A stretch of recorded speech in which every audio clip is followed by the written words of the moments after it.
Hello guys, welcome back to this channel. In today's tutorial, I'll be showing you how we can display note list or to-do list on the Samsung Galaxy home screen.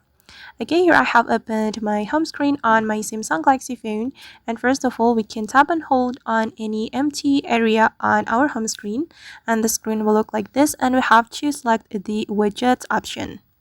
Okay, and here we have to select the notes option.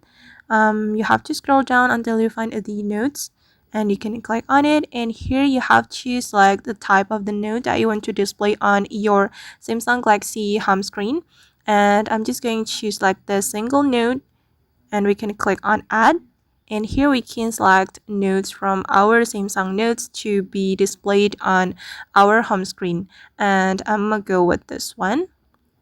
Okay, now as you can see that the to-do list has been displayed on my home screen. And I guess that's how we can display not list or to-do list on Samsung home screen. I hope this tutorial will be useful for you.